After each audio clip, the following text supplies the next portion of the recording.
where I was telling some stories about animal-human relationships, and I wanted to mention one to you and just kind of see where it goes.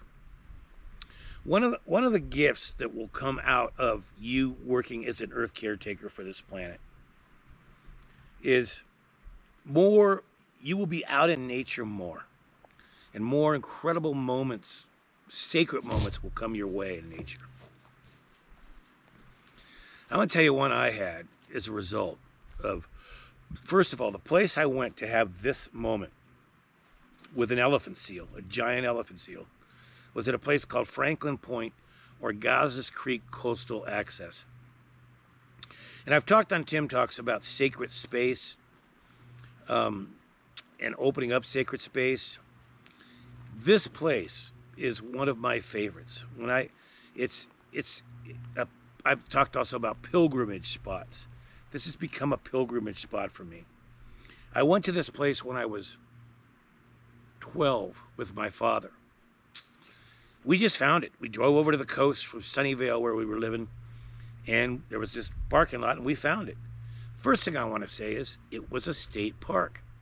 Someone identified this space as sacred and made sure it got voted in as a California state park, protected from development. No condos on the ocean, no big parking lots. That's the first thing you want to know. Someone did that. We found it, my dad and I. And as I walked down the beach, I knew, I got the chills. I saw pelicans, which were power animals for me, animals I highly respected. I've talked about that. I saw songbirds. I saw tracks all over the sand dunes. I mean, I knew this place was for me, right? So my dad and I went walking down the beach, and we had our old English sheepdogs back then. We had 4 of them, and they all came. There was Clyde, Blue, Wiggles, and gosh, and I think another dog. It's going back, you know.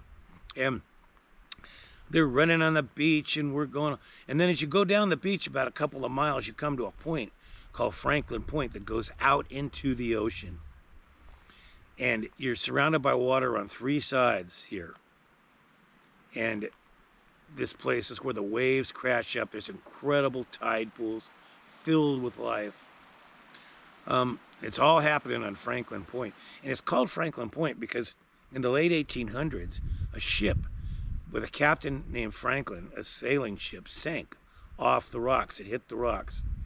And a number of men came ashore onto this point and died there, or the dead were buried there, and some survived. So it was Franklin was the captain. So it's got that history. You sit on this point and you can watch whales come around the far end of it as they're migrating north and south. You can find seals doing the same thing. There's otters everywhere. There's cormorants. I mean, there's wild strawberries even out here on that beach. You know, so it became my power spot. And my dad took me many times to the spot. And then as soon as I could drive at about 16, man, I was coming over all the time. So I had so many sacred moments on this sacred place, this pilgrimage spot, I can't even begin to tell you, by going back time and time again and visiting it. Well, this one day, about 10 years ago, I'm walking down the beach.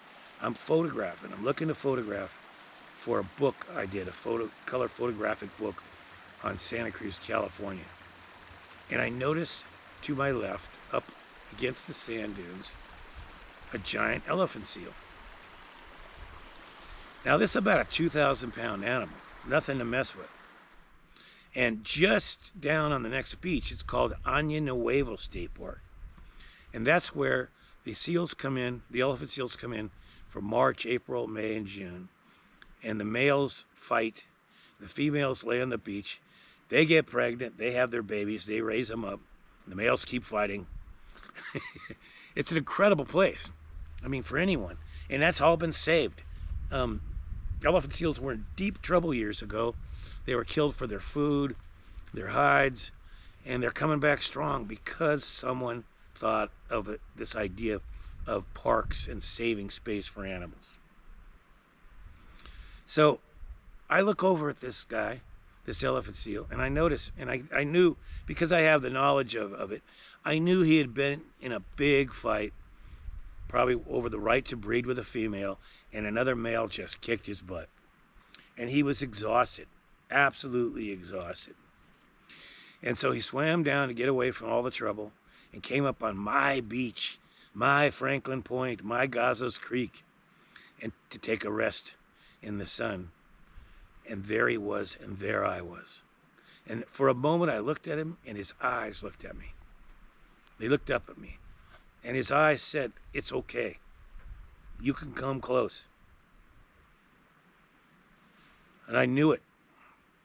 So I began to photograph him in detail, the details of his skin and the cracks in his skin and his eyes and his eyelashes and his nose. And then I decided to sit down next to him, about 2 feet away. Now, mind you, 2,000-pound animal. He could have done some damage to me, but I never felt a negativeness at all, only a willingness. It was like one of those sacred moments. If you're willing and able to catch it, to identify it, you can join in and share time with another animal on the planet.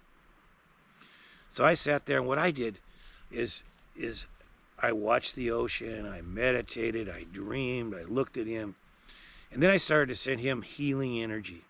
Just visualize him healing, visualize him not having any internal injuries, having a chance to go back and try again, maybe find that dream female that all male elephant seals want. And before I knew it, it had been 6 hours I've been there. 6 hours. I'd actually taken a nap next to him. I know, it's crazy. Now, a naysayer might say, well, you just leave the animal alone. Why are you doing that? I remember growing up when the environmental movement started, and the idea was leave no trace. Now, I love that idea of leave no trace, but it meant don't ever walk across a swamp. Don't ever walk across a meadow. Don't touch anything. And I thought after a while I was getting so paranoid trying to practice leaving no trace that I wasn't even enjoying my time in nature, much less connecting with it. All animals, humans and animals, disturb nature, sometimes for the good, sometimes for the bad, sometimes not at all. We dig holes. We walk with our feet. We break branches. Things happen. And I realized I let go of that idea of leave no trace. And I just trusted myself as an honorable person that I would do the right thing in the right space when it needed to be. But I was going to walk in meadows, and I was going to walk in creeks, and I was going to jump on rocks, and I was going to climb trees. I was going to be a part of the earth. I wasn't going to keep it separate from me. That's not how you connect. That's not the medicine you need to become an earth caretaker. And so, no, I wasn't going to leave this guy alone. He didn't want to be left alone. He wanted time with me. And the end of those 6 hours, I got up and left, and he was still there. I came back the next day, and he was gone. Got his rest. Crawled down to the waves, and boom, he's off. So it was a beautiful thing. And I guess I want to encourage you to understand that those situations are there for you too. And they don't always have to be with a big, massive animal like an elephant seal. It can be a songbird. It can be a lizard. It can be a spider. It can be a squirrel. Often the greatest. I'll tell you one more really fun story. Some of you guys have probably heard of the great tracker Tom Brown and his outdoor school, the Tom Brown's Wilderness School. And I went and I worked with him and took classes from him in the early 80s. And he was a good teacher, a wild man in a lot of ways, but, a good teacher. Taught me a lot. And he was raised in the New Jersey Pine Barrens, which is a beautiful swamp of cedar trees, and not only cedar trees, but pine trees. It's called the Pine Barrens. And there's this pool of water that sits in the middle of the swamp that he loved, where he spent a lot of time being taught by his mentor, he called grandfather, who was an Apache Indian man. And I walked out onto that deck, the deck that that leads you out into the middle of the pond. And my goal at that point was to disappear. In other words, not literally disappear physically, but be so much a part of the environment that I wouldn't be noticed. I'd be like a tree or a rock or a body of water. And that's when you let your ego go, you let your thoughts go, you let your preconceived ideas go. You try to just be one and as present as possible with the space you're in. One with it. And when you are able to do that, when you're able to disappear like that, then all animals come to you. Trees come to you. Plants come to you. Energy comes to you. Thoughts come to you. But particularly animals come to you. And so I'm standing there on this deck that goes out into the middle of the pond. And I've disappeared. And all of a sudden I hear off on the side through the trees a squirrel who's jumping through the trees like Tarzan. And finally, after about 10 trees jumping, it lands boom on the deck. Now I don't move. I'm I'm in a calm space, and I don't want to blink my eyes, or a quick movement would freak the squirrel out. So the squirrel starts walking towards me. My heart starts to pound a little bit. I'm like, whoa. And he gets down at my feet. And I'm like looking at him with soft eyes. And he starts to crawl up my legs. I can feel his claws going into my legs. And he gets up about on my stomach towards my chest.